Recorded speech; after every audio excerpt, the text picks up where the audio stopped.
കാലത്തെ കാപ്പികുടിയൊക്കെ കഴിഞ്ഞിരിക്കുകയാണ് കണ്ണൻ. അച്ഛനെയും അവൻ ഉമ്മർത്ത് കൊണ്ടുവന്ന് ഒരു കസേരയിലിരുത്തി. ശോഭ ചെറുതായി വഴക്ക് പറഞ്ഞുവെങ്കിലും അവനത് എതിർത്തു. അമ്മേ, അച്ഛനാണെങ്കിൽ അതിൻ്റെ ഉള്ളിൽ കിടന്ന് മടുത്തു. അല്പം കാറ്റും പിടിച്ചുവെങ്കിലും കൊള്ളട്ടെ. അതും പറഞ്ഞുകൊണ്ടാണ് അവൻ അച്ഛനെ പുറത്തേക്ക് കൊണ്ടുവന്നത്. രണ്ടാളും കൂടി സംസാരിച്ചുകൊണ്ടിരിക്കുകയാണ്. ശ്രീകുട്ടിയാണെങ്കിൽ ഇരുവശത്തേക്ക് മുടി പിന്നി മുൻപോട്ടിട്ടുകൊണ്ട് ഒരു ബുക്കും വായിച്ചുകൊണ്ട് മുറ്റത്തോടെ ഉലാത്തുന്നു. കല്ലു അടുക്കളയിൽ മീൻകറി വെക്കുന്ന മണം അവിടെ മാക്ക് നിറഞ്ഞു നിന്നു. ഒരു കാർ വന്ന് മുറ്റത്തേക്ക് തിരിഞ്ഞതും കണ്ണൻ തല ഉയർത്തി നോക്കി. ആരാ മോനെ? അറിയില്ല, നോക്കട്ടെ. അവൻ അരഭിത്തിയിൽ നിന്നും എഴുന്നേറ്റു. ആഹാ, സുമേഷാണല്ലോ അച്ഛാ. അവൻ ആഹ്ലാദത്തോടെ ഇറങ്ങി. ശ്രീകുട്ടി വേഗം തന്നെ ഉമ്മറത്തേക്ക് കയറി. സുമേഷിൻ്റെ കൂടെ വേറൊരു ചെറുപ്പക്കാരനും ഒപ്പം 2 ആളുകളും ഇറങ്ങി. സുമേഷേ, ഇതെന്നടാ ഒരു മുന്നറിയിപ്പുമില്ലാതെ? ഞങ്ങൾ ഇവിടെ അടുത്തൊരു കല്യാണത്തിന് പോകാൻ വന്നതാ. അപ്പോൾ അമ്മയ്ക്ക് നിർബന്ധം ഒന്ന് കയറിയിട്ട് പോകാമെന്ന്. ആഹാ, അതിനെന്താ, കയറി വാ. കണ്ണൻ അവരെ അകത്തേക്ക് ക്ഷണിച്ചു. അമ്മ കാലത്തെ പോയി ജാതകം നോക്കിച്ചു. അത് ചേരുമെന്ന് അറിഞ്ഞപ്പോൾ പിന്നെ അമ്മയ്ക്ക് ഒരേ നിർബന്ധം, ഇവിടെ കൂടി കയറിയിട്ട് പോകാം കല്യാണത്തിനെന്ന്. ആയിക്കോട്ടെ, എല്ലാവരും കയറി വാ. ശോഭയും രാജനും കൂടെ അവരെ സ്വീകരിച്ചു. കല്ലു വേഗം തന്നെ ശ്രീകുട്ടിയുടെ അടുത്തേക്ക് പോയിരുന്നു. ഇത് എൻ്റെ അമ്മയും അച്ഛനും അനിയനും. ഇവന് വേണ്ടിയാണ് ഞങ്ങൾ ഇവിടുത്തെ കുട്ടി ആലോചിച്ചത്. സുമേഷ് ഒരു കസാരയിൽ ഇരുന്നുകൊണ്ട് രാജനെ നോക്കി പറഞ്ഞു. കണ്ണൻ ഇന്നലെ പറഞ്ഞു മോനെ എല്ലാ കാര്യങ്ങളും. സുമേഷിൻ്റെ അമ്മ ലളിത ശോഭയുടെ അടുത്തേക്ക് ചെന്നു. അച്ഛന് ക്ഷീണമൊക്കെ മാറിയോ?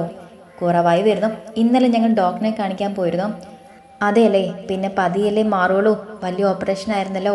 ഉവ്, പതിയെ മാറി വരുമെന്നാണ് ഇന്നലെ ചെന്നപ്പോൾ ഡോക്ടർ പറഞ്ഞത്. ഇത്രയും ദിവസം ആയതല്ലേ ഉള്ളൂ. ശോഭ ഓരോരോ കാര്യങ്ങളായിട്ട് പറഞ്ഞു. സുനീഷും അവിടെ അച്ഛനുമൊക്കെ ആയിട്ട് സംസാരിച്ചപ്പോൾ രാജനും ഒരുപാട് താല്പര്യമായിരുന്നു. ഒത്തിരി അടുപ്പമുള്ളവരെ പോലെ തോന്നി. സുമേഷും കണ്ണനുമായിട്ട് ചെങ്ങാത്തമുണ്ടെങ്കിലും വീട്ടുകാർ തമ്മിലുള്ള ആദ്യത്തെ കൂടിക്കാഴ്ചയായിരുന്നു. അല്പം കഴിഞ്ഞപ്പോൾ ശ്രീകുട്ടിയെ കണ്ണൻ പോയി വിളിച്ചുകൊണ്ട് വന്നു. അവളെ ആദ്യത്തെ പെണ്ണ് കാണലായതുകൊണ്ട് അവൾക്ക് ഇത്തിരി ടെൻഷൻ ഉണ്ടായിരുന്നു. മെറൂൺ കളറുള്ള ഒരു കോട്ടൺ ചുരിദാറായിരുന്നു അവളുടെ വേഷം. ഇരട്ട പിന്നെ മുടി ആഴ്ച പുറകിലേക്ക് ഇട്ടിരുന്നു. സുനീഷിന് അവളെ ഇഷ്ടമായിന്ന് അവൻ്റെ മുഖം കണ്ടപ്പോൾ സുമേഷിന് തോന്നി. പരസ്പരം ഇരുവരും സംസാരിക്കാൻ പറഞ്ഞുകൊണ്ട് കണ്ണൻ വിളിച്ചപ്പോൾ ഇരുവരും മുറ്റത്തേക്ക് ഇറങ്ങി ചെന്നു. കല്ലുവിനോടും വളരെ താല്പര്യത്തോടെ ലളിത വിശേഷങ്ങളൊക്കെ ചോദിച്ചു. ശോഭയ്ക്ക് അതത്ര പിടിച്ചില്ലെങ്കിലും അവർ അതൊന്നും മുഖത്ത് പ്രതിഫലിപ്പിച്ചില്ല. കുറച്ച് സമയം കഴിഞ്ഞപ്പോൾ സുനീഷും ശ്രീകുട്ടിയും കയറി വന്നു. അങ്ങനെ കാര്യങ്ങളെല്ലാം സംസാരിച്ച ശേഷം അവർ പോകാനായി ഇറങ്ങി. 12:30 അവർക്ക് പങ്കെടുക്കേണ്ട വിവാഹത്തിന് മുഹൂർത്തം. ശ്രീകുട്ടിയെ സ്നേഹത്തോടെ ചേർത്ത് നിർത്തി സംസാരിച്ചിട്ടായിരുന്നു ലളിത മടങ്ങിയത്.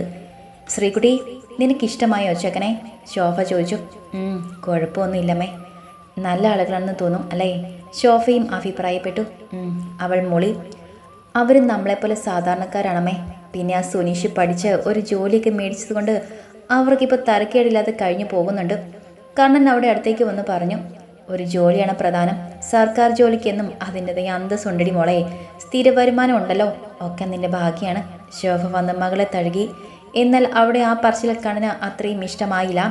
അതെന്താമേ, സർക്കാർ ജോലിക്ക് മാത്രമേ അന്തസ്സുള്ളൂ, വേറെ ജോലിക്കൊക്കെ എന്താ അന്തസ്സില്ലേ? അവൻ അമ്മയെ നേരിട്ടു. അതല്ല ഞാൻ ഉദ്ദേശിച്ചത്. എത്രയൊക്കെയാണെങ്കിലും സർക്കാർ ജോലി എന്ന് പറയുമ്പോൾ അതിൻ്റെതായ ഒരു മൂല്യമുണ്ട്, അതുകൊണ്ട് പറഞ്ഞതാ. അതമ്മ പറഞ്ഞ സത്യമാണ്. പക്ഷേ ഏതൊരാൾ ചെയ്യുന്ന ജോലിക്ക് മൂല്യമുണ്ട്. എല്ലാവരും ജീവിക്കാൻ വേണ്ടിയാണ് ജോലി ചെയ്യുന്നത്. അവൻ പറഞ്ഞു തുടങ്ങിയപ്പോൾ ശോഭ മകളുടെ മുറിയിൽ നിന്നും ഇറങ്ങിപ്പോയി. അമ്മ എന്തെങ്കിലുമൊക്കെ പറഞ്ഞെന്ന് കരുതി ഏട്ടനതൊന്നും കാര്യമാക്കണ്ട. ഓ, ഞാനിതങ്ങ് പറഞ്ഞെന്നേ ഉള്ളൂ. ആട്ടെ, നിനക്ക് അവനെ ഇഷ്ടമായില്ലേ? ഇഷ്ടമായി ഏട്ടാ. അത് കേട്ടാൽ മതി. ഇനി ബാക്കി കാര്യങ്ങളൊക്കെ അവർ വിളിച്ചു പറയട്ടെ. ഞാൻ ഇന്ന് പുറത്ത് പോയിട്ട് വരാം കേട്ടോടി. അവൻ എഴുന്നേറ്റു. എവിടെ പോകേട്ടാ? ടിപ്പറിന് ഇത്തിരി പണിയുണ്ട്, ഒന്ന് വർക്ക്ഷോപ്പിൽ കാണിക്കണം. അവൻ വെളിയിലേക്ക് ഇറങ്ങിപ്പോയി. കല്ലുവാണെങ്കിൽ എന്തൊക്കെയോ പണികൾ ചെയ്തുകൊണ്ട് അടുക്കളയിലുണ്ട്. കണ്ണാ, എന്താമ്മേ? നീ പോയിട്ട് വരുമ്പോൾ കുറച്ച് പച്ചക്കറിയും നാളികേരവും കൂടി മേടിക്കോ? അവൻ ബൈക്കിലെ ചാവിയും എടുത്തുകൊണ്ട് മുറ്റത്തേക്ക് ഇറങ്ങിപ്പോയി. വണ്ടിയൊക്കെ ശരിയാക്കിയിട്ട് അവൻ വന്നപ്പോൾ ഉച്ച കഴിഞ്ഞിരുന്നു. എല്ലാവരും ഊണൊക്കെ കഴിഞ്ഞ് മയക്കത്തിലാണ്. മുറിയിലേക്ക് ചെന്നപ്പോൾ കല്ലു അച്ഛമ്മയെ ഫോണിൽ വിളിച്ച് സംസാരിക്കുന്നുണ്ട്. കണ്ണൻ വന്നതും അവൾ അല്പം കൂടി അവരോട് വിശേഷമൊക്കെ പറഞ്ഞിട്ട് ഫോൺ വെച്ചു. അച്ഛമ്മ എന്തു പറയുന്നു? അങ്ങോട്ട് ചെല്ലാൻ വിളിക്കുക. കാണാൻ കൊതിയായി ഏട്ടാ. കുറച്ച് ദിവസമായില്ലേ കണ്ടിട്ട്. മറ്റന്നാൾ കാലത്ത് പോകാം. അപ്പോൾ റബ്ബർ വെട്ടാൻ പോകണ്ടേ? അതിന് നടക്കില്ല. അയ്യോ, അതെന്തു പറ്റി? ആ തോട്ടത്തിൻ്റെ മുതലാളിയോട് ആരോ എന്നെക്കുറിച്ച് എന്തൊക്കെയോ പറഞ്ഞു കൊടുത്തു. ഏട്ടനെക്കുറിച്ച് എന്തു പറയാൻ? അതെനിക്കങ്ങനെ അറിയും. ഇങ്ങനെയൊക്കെ മനുഷ്യന്മാരുണ്ടോ? കഷ്ടം. ഉണ്ടെന്ന് മനസ്സിലായില്ലേ? നീ പോയി എനിക്ക് കുടിക്കാൻ ഇത്തിരി വെള്ളം എടുത്തുകൊണ്ട് വാ, വല്ലാത്ത ദാഹം. കല്ലു വേഗം തന്നെ അവന് കുടിക്കാനായി വെള്ളം എടുത്തുകൊണ്ട് വന്നു. കണ്ണനാണെങ്കിൽ നല്ല ദേഷ്യമുണ്ടെന്ന് കല്ലുവിനും തോന്നി. അതുകൊണ്ട് പിന്നീട് അവനോടൊന്നും ചോദിക്കാതെ കല്ലു നിന്നു. വൈകുന്നേരം രാജൻ്റെ ഫോണിലേക്ക് ഒരു കോൾ വന്നു. അയാൾ വെട്ടുന്ന തോട്ടത്തിലെ മുതലാളിയായിരുന്നു. കണ്ണാ, ആ വിളിയിൽ തന്നെ അവന് കാര്യം മനസ്സിലായിരുന്നു. എന്താ അച്ഛാ? അവൻ അച്ഛൻ്റെ അടുത്തേക്ക് ചെന്നു. ദിവാകരൻ മുതലാളിയാണ് വിളിച്ചത്. നീ ഇനി വെട്ടാൻ ചെല്ലില്ലെന്ന് പറഞ്ഞോ? പറഞ്ഞു. എൻ്റെ മോനെ, നീ എന്തിനാ വെറുതെ? അയാളോട് ഞാൻ 1000 രൂപ ചോദിച്ചു.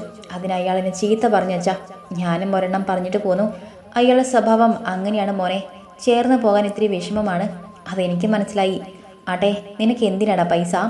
ഞാൻ വെറുതെ ചോദിച്ചാ അച്ഛാ, അയാൾ തരുമോന്നറിയാൻ. നിനക്ക് കാശ് വല്ലതും വേണോടാ? എൻ്റെ അച്ഛാ, കാശൊക്കെ എൻ്റെ കയ്യിലുണ്ട്. ഞാൻ അയാൾ തരുമോ എന്നറിയാൻ വേണ്ടി ചോദിച്ചതാണ്. എന്നിട്ട് നിന്നെ എന്തെങ്കിലും പറഞ്ഞോ? പിന്നെ പറയാതെ. 2 ദിവസം ആയതേ ഉള്ളൂ കയറിയിട്ട്. അപ്പോഴേക്കും 1000 രൂപ വേണമെന്ന് ചോദിച്ചു. ഞാനും വിട്ടുകൊടുത്തില്ല. 2 ദിവസത്തെ കൂലി തന്നേക്കാൻ പറഞ്ഞു. കുറച്ച് കഴിഞ്ഞ് എടുത്തോണ്ട് തന്നു. അത് മേടിച്ച് ഞാൻ ഇങ്ങോട്ട് പോന്നു. അവൻ പോക്കറ്റിൽ നിന്നും പൈസ എടുത്ത് അച്ഛനെ കാണിച്ചു. എന്നിട്ട് ചിരിച്ചുകൊണ്ട് അയാളുടെ മുറിയിൽ നിന്നും വെളിയിലേക്ക് പോയി. രാത്രിയിൽ സുമേഷിനെ വീട്ടിൽ നിന്നും വിളിച്ചു. വേണ്ടപ്പെട്ട ആളുകളൊക്കെ ചെക്കൻ്റെ വീട്ടിലേക്ക് വരാൻ പറഞ്ഞുകൊണ്ടാണ് സുമേഷ് വിളിച്ചത്. അച്ഛനോട് ആലോചിച്ച് മറുപടി വിളിച്ച് പറയുമെന്ന് കണ്ണനും പറഞ്ഞു. രാജയെയും ഭർത്താവിനെയും ഒക്കെ വിളിച്ച് കണ്ണനും അച്ഛനും വിവരങ്ങളൊക്കെ പറഞ്ഞു. ജോലിയുള്ള ചെക്കനായതുകൊണ്ട് നോക്കാമെന്നാണ് അവർ അഭിപ്രായപ്പെട്ടത്. എന്തായാലും അധികം വൈകാതെ ഞായറാഴ്ച പോകാമെന്ന് എല്ലാവരും തീരുമാനിച്ചു. കണ്ണനത് വിളിച്ച് അറിയിക്കുകയും ചെയ്തു. കല്ലുവിന് മാത്രം എന്തോ ഒരു സങ്കടം. രാത്രിയിൽ കിടക്കാൻ നേരമാണ് കണ്ണനത് ശ്രദ്ധിച്ചത്. എന്തുപറ്റി? കല്ല് മുഖമൊക്കെ വല്ലാണ്ട്. ശ്രീകുട്ടി പോയ പിന്നെ ഞാൻ ഒറ്റയ്ക്കാകും. മടിച്ചാണ് കല്ല് പറഞ്ഞത്. ആഹാ, അത് കൊള്ളാം. അപ്പം പിന്നെ എന്താ ചെയ്യുക? അവളെ കെട്ടിച്ചു വിടണ്ടേ എന്ന് വെച്ചാലോ? ഒന്ന് പോകണേട്ടാ, ഞാൻ വെറുതെ പറഞ്ഞതേ ഉള്ളൂ. അതിന് ഇത്രമാത്രം കളിയാക്കേണ്ട. അവൾ ചുണ്ട് കുറിപ്പിച്ചു പറഞ്ഞു. ഏയ് അല്ലടി, നിനക്കൊരു കൂട്ടില്ലല്ലോ എന്ന് ഞാനും ഓർക്കുമായിരുന്നു. അവൻ ദീനതയോടെ കല്ലുവിനെ നോക്കി. ഷോ, ഇനി ഞാൻ എന്തു ചെയ്യും? എൻ്റെ കണ്ണേട്ടാ, ആകെപ്പാടെ മിണ്ടാനും പറയാനും ശ്രീകുട്ടിയുള്ളൂ.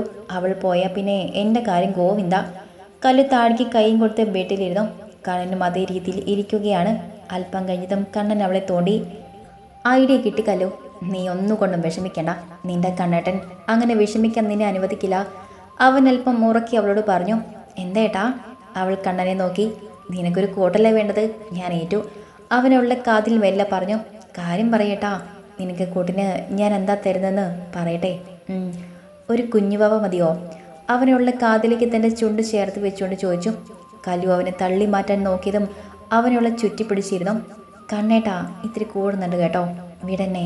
അവൾ കുതിരി മാറാൻ ശ്രമിച്ചു. കല്ലു, ഞാൻ കാര്യമായിട്ട് പറഞ്ഞതാടി പെണ്ണേ. ഞാൻ അങ്ങോട്ടൊന്നും പറഞ്ഞിട്ടില്ല.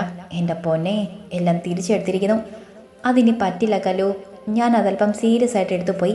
അവൻ കല്ലുവിനെയും കൊണ്ട് ബെഡിലേക്ക് മറിഞ്ഞു. അടുത്ത ദിവസം കാലത്തെ കല്ലുവും കണ്ണനും കൂടി അച്ഛമ്മയെ കാണാൻ പുറപ്പെട്ടു. ഉച്ച തിരിഞ്ഞ് മഴ പെയ്താലോ എന്നോർത്താണ് നേരത്തെ പോയത്. ഏകദേശം 11 മണിയൊക്കെ ആയപ്പോൾ അവർ രണ്ടാളും അവിടെ എത്തിച്ചേർന്നു. അച്ഛമ്മയെ കണ്ടതേ കല്ലു അവരെ ഇറക്കെ പുണർന്നു. അവൾ അച്ഛമ്മയ്ക്ക് ഒരുപാട് ഉമ്മകൾ കൊടുത്തു. വിശേഷമൊക്കെ ചോദിച്ചുകൊണ്ട് അച്ഛമ്മ രണ്ടാളെയും അകത്തേക്ക് ക്ഷണിച്ചു. അച്ഛമ്മയും അപ്പച്ചിയും കൂടി അവർക്ക് ചെറിയ സദ്യയൊക്കെ ഒരുക്കി വെച്ചിരുന്നു. ചെന്നപ്പോൾ കഴിക്കാനായി കള്ളപ്പവും നാടൻ കോഴിക്കറിയുമായിരുന്നു. കണ്ണനും കല്ലുവും ഭക്ഷണമൊക്കെ കഴിച്ചു. ശ്രീകുട്ടിക്ക് വന്ന ആലോചന അവൻ അവരോട് പറഞ്ഞു. കേട്ടപ്പോൾ അച്ഛമ്മയ്ക്കൊക്കെ സന്തോഷമായി. ഉഷാപ്പച്ചിയുടെ മകളുമായി സംസാരിച്ചുകൊണ്ട് കല്ലു അവളുടെ മുറിയിലാണ്. കല്ലു ചേച്ചി കുറച്ചുകൂടി സുന്ദരിയായി കേട്ടോ. പോടി മണിക്കുട്ടി, കള്ളം പറയാതെ. അയ്യോ അല്ല ചേച്ചി, സത്യമാണ്. ചേച്ചി ഇത്തിരി കൂടി നിറം വെച്ചു, ലേശം വണ്ണവും വെച്ചു. പിന്നെ കള്ളം പറയല്ലേ. ഓ, കള്ളം പറഞ്ഞിട്ട് എനിക്ക് എന്ത് കിട്ടാനാ? ഞാൻ സത്യമാണ് പറഞ്ഞത്. ചേച്ചി ശരിക്കും സുന്ദരിയായിട്ടുണ്ട്. ഓ, ഞാൻ അങ്ങോട്ട് വിശ്വസിച്ചു പോരെ. അമ്മേ, മണിക്കുട്ടി ഉറക്കെ വിളിച്ചോ. എന്താടി അമ്മ, ഈ കല്ല് ചേച്ചിയെ കാണാൻ സുന്ദരിയായിട്ടില്ലേ? ചേച്ചി ഇത്തിരി വണ്ണവും വെച്ചു, നിറവും കൂടി, ശരിയല്ലേ അമ്മേ? അവൾ അകത്തുനിന്നും ഉറക്കെ വിളിച്ച് ചോദിച്ചു. ഈ പെണ്ണിനെ കൊണ്ട് തോറ്റു. ഒന്നും മിണ്ടാതിരിക്കും മണിക്കുട്ടി. കല്ലു അവളുടെ വായി പൊത്തിപ്പിടിച്ചു. നീ അവളെ കണ്ണു വയ്ക്കൊന്നും വേണ്ട കേട്ടോടി പെണ്ണേ. കല്ലു ഇങ്ങോട്ട് വാ, നിന്നൊന്ന് ഒഴിഞ്ഞു കളയട്ടെ. ഉഷിയാണെങ്കിൽ മകളെ വഴക്ക് പറഞ്ഞിട്ട് കയറി വന്നു. ഷോ, എൻ്റെ അപ്പച്ചി, ഇനി അപ്പച്ചി കൂടി തുടങ്ങിക്കോ കേട്ടോ. ഈ മണിക്കുട്ടി എന്നെ വെറുതെ കളിയാക്കുന്നതല്ലേ. അതും കേട്ടിട്ട് ഇങ്ങനെയൊക്കെ പറയാതെ. കല്ലു മണിക്കുട്ടിയും തോളത്തുകൂടി ചേർത്ത് പിടിച്ചിട്ട് മുറിയിൽ നിന്നും ഇറങ്ങിപ്പോയി. മുറ്റത്തെ കോണിൽ നിറയെ മൂവാണ്ടൻ മാങ്ങ കായ്ച്ചു കിടപ്പുണ്ട്. കല്ലു ഒരെണ്ണം പൊട്ടിച്ചെടുത്തു. നന്നായി വിളഞ്ഞ മാങ്ങയാണ്. അവൾ അത് എടുത്തുകൊണ്ട് വന്ന് ചെത്തി. ഉപ്പും മുളക് പൊടിയും ചേർത്ത് മാങ്ങാ കഷ്ണങ്ങളാക്കി ഇട്ടുകൊണ്ട് വായിലേക്ക് വെച്ചു. ഒരു കണ്ണ് ഇറക്കി അടച്ചു പിടിച്ചിട്ട് അവൾ അതെടുത്ത് ചവച്ച് തിന്നു. ആ, തുടങ്ങിയോ? അച്ഛമ്മ അവൾക്കരികിലേക്ക് വന്നു.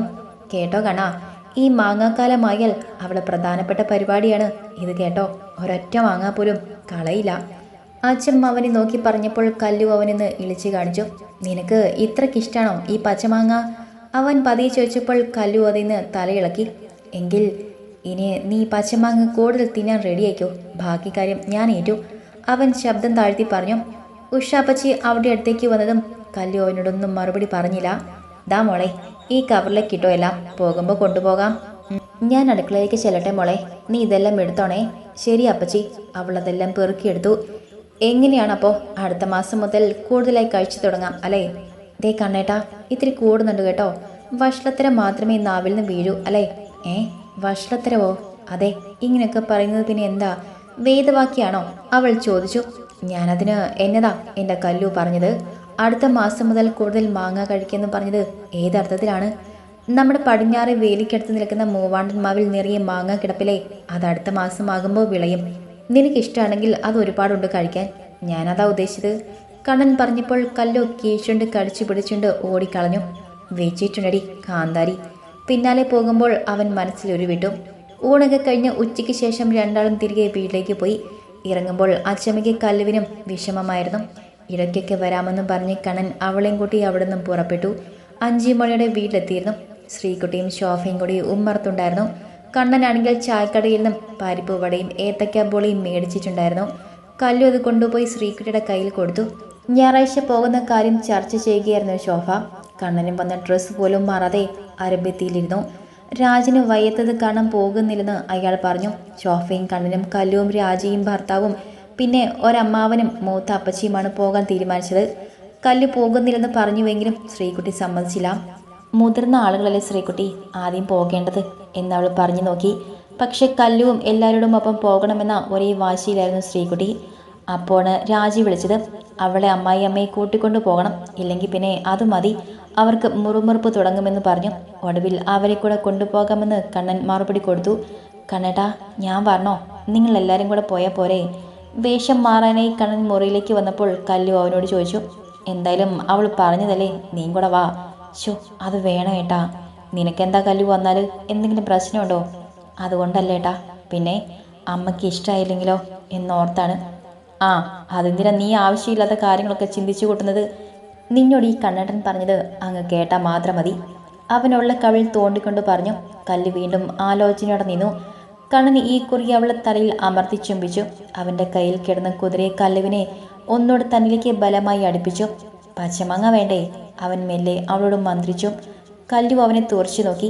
എടി ഉണ്ടക്കണി, പോയി ആ മാങ്ങയെല്ലാം എടുത്ത് അടുക്കളയിൽ കൊണ്ടുപോയി വെക്ക്. കണ്ണേട്ടാ, ആരെങ്കിലും കാണും, അവൾ ശബ്ദം താഴ്ത്തി പറഞ്ഞു. പെട്ടെന്നാണ് ശ്രീകുട്ടി കല്ലുവിനെ വിളിച്ചത്. ആ തക്കം നോക്കി അവൾ പുറത്തേക്ക് ഓടി. ഓടിയ വഴി നെറ്റിച്ചെന്ന കതകിൻ്റെ ഒരറ്റത്ത് തട്ടി. ആവൂ! വേദന കൊണ്ട് അവളുടെ മിഴികൾ ഈറനായി. അയ്യോ കല്ലു, എന്തെങ്കിലും പറ്റിയോ? കണ്ണൻ അവളുടെ പിന്നാലെ ചെന്നുവെങ്കിലും അവൾ അവനെ നോക്കാതെ വേഗം ശ്രീകുട്ടിയുടെ അടുത്തേക്ക് പോയി. കല്ലു! നെറ്റി തിരുമ്മി വരുന്ന കല്ലുവിനെ ശ്രീകുട്ടി വിളിച്ചു. എന്താ ശ്രീകുട്ടി? നിന്റെ റിസൾട്ട് പബ്ലിഷ് ചെയ്തു. ദേ, എൻ്റെ കൂട്ടുകാരി വീണ മെസ്സേജ് അയച്ചതാണ്. ഓവോ, നോക്കട്ടെ. നെറ്റിൽ നോക്കിക്കേ. നമ്പർ അറിയില്ലേ? നോക്കാം. ശ്രീകുട്ടി, വന്ന് കുളിക്കാൻ നോക്ക്. അമ്മ വിളിച്ചപ്പോൾ അവൾ കുളിക്കാനായി പോയി. കല്ലും മുറിയിൽ ചെന്ന് ഫോൺ എടുത്തു. നെറ്റ് ഓൺ ചെയ്ത് സൈറ്റിൽ കയറി നോക്കി. പക്ഷെ കിട്ടുന്നില്ലായിരുന്നു. കുറച്ച് സമയം ട്രൈ ചെയ്തുവെങ്കിലും നിരാശയായിരുന്നു ഫലം. സങ്കടം വന്നുവെങ്കിലും ഫോൺ വെച്ചിട്ട് അവൾ അടുക്കളയിലേക്ക് പോയി. ആലോചനയുടെ വന്ന് നിൽക്കുന്ന കല്ലുവിനെ കണ്ണൻ ശ്രദ്ധിച്ചു. എന്താ പറ്റിയത്? പെട്ടെന്ന് മുഖം വാടിയല്ലോ. അമ്മ അടുത്തുള്ളത് കൊണ്ട് അവൻ കൂടുതലൊന്നും ചോദിച്ചില്ല. നാമം ചെല്ലുമ്പോഴും അത്താഴം കഴിക്കുമ്പോഴുമൊക്കെ അവളുടെ മനം ഇവിടെയല്ലെന്ന് കണ്ണനും തോന്നി. വരട്ടെ, കിടക്കാൻ വരുമ്പോൾ ചോദിക്കാം, അവൻ തീർച്ചപ്പെടുത്തി. ഫോണിൽ നോക്കിയിരിക്കുന്ന കല്ലുവിനെ കണ്ടുകൊണ്ടാണ് കണ്ണൻ ശ്രീകുട്ടിയുടെ മുറിയിലേക്ക് ചെന്നത്. എന്തു പറ്റി? കുറച്ചു സമയമായല്ലോ ഫോണിൽ കുത്താൻ തുടങ്ങിയിട്ട്. അവൻ ശ്രീകുട്ടിയുടെ അടുത്തിരുന്നുകൊണ്ട് കല്ലുവിനെ നോക്കി. ഏട്ടാ, ഇന്ന് കല്ലുവിൻ്റെ റിസൾട്ട് വന്നതാണ്. പക്ഷെ ഇവൾ നോക്കിയിട്ട് നമ്പർ കാണുന്നില്ല. അവൻ നോക്കിയപ്പോൾ ഇപ്പം കരയുന്ന മട്ടിലാണ് കല്ലു. ഏയ്, അതൊക്കെ കുറച്ച് കഴിഞ്ഞ് വന്നോളും. ഇവിടെ നെറ്റ് കംപ്ലൈൻ്റ് ഉണ്ട്, അതാ. അവൻ കല്ലുവിനെ ആശ്വസിപ്പിച്ചു. കല്ലു, ഒരു കാര്യം ചെയ്യാം, നാളെ നമുക്ക് കഫേയിൽ പോയി നോക്കാം. ഇപ്പം നീ പോയി കിടക്ക്, ശ്രീകുട്ടി അവളോട് പറഞ്ഞു. അതെ അതെ, സമയം 10 മണി കഴിഞ്ഞു. വാ കല്ലു, വന്ന് കിടക്കാൻ നോക്ക്. കണ്ണനും ഇരിപ്പടത്തിൽ നിന്നും എഴുന്നേറ്റ് മുറിയിൽ നിന്നും ഇറങ്ങിപ്പോയി. അല്പം കഴിഞ്ഞ് കല്ലുവും അവൻ്റെ പിന്നാലെ നടന്നു.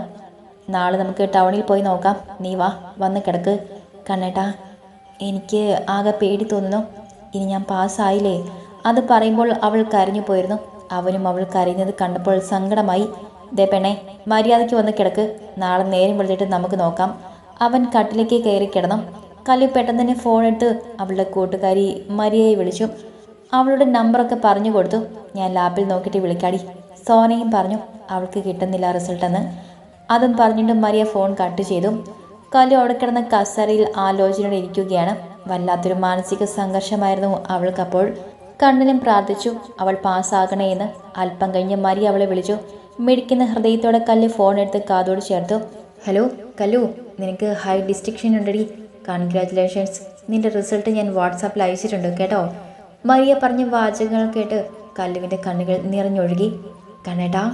അവളുടെ ഒറ്റവിളിയിൽ കണ്ണൻ ചാടി എഴുന്നേറ്റ് അവളുടെ അടുത്തേക്ക് ചെന്നു. അവന് ഇറക്കെ പുണർന്നുകൊണ്ട് അവൾ അവൻ്റെ കവളിൽ ഉമ്മ കൊടുത്തു. എനിക്ക് ഹൈ ഡിസ്റ്റിങ്ഷൻ ഉണ്ട് കണ്ണേട്ടാ, മരിയെ വിളിച്ചു പറഞ്ഞു. അവൾ അവനോട് പറഞ്ഞു. അപ്പോഴും അവളുടെ കൈകൾ അവനെ മുറുകെ പുണർന്നിരിക്കുകയാണ്. അത് കേട്ടതും കണ്ണനും ഒരുപാട് സന്തോഷമായി. അവനും കല്ലുവിനെ തിരിച്ച് ആശ്ലേഷിച്ചു. സത്യമാണോടാ? ദേ മാർക്ക് ലിസ്റ്റ്. അവൾ ഫോൺ എടുത്തിട്ട് അവനെ കാണിച്ചു. മേടിക്കിക്കൊട്ടി. അവനുള്ള നെറുകയിൽ ചുംബിച്ചുകൊണ്ട് അവളെ അനുമോദിച്ചു. അല്പസമയം ഇരുവരും ആ നിൽപ്പ് തുടർന്നു. കല്ലു, കിടക്കണ്ടേ? നേരം ഒരുപാടായി, അവൻ പതിയെ പറഞ്ഞു. അവൾ അവനെ നോക്കി. ദേ ഇങ്ങനെ ഇനി നിന്നാലേ എൻ്റെ കൺട്രോൾ പോകും കേട്ടോ. അമ്മാതിരി പിടുത്തല്ലേ പിടിച്ചത്. അവൻ കളിയാക്കിയപ്പോൾ കല്ലു അവനിൽ നിന്നും അകന്നു മാറി.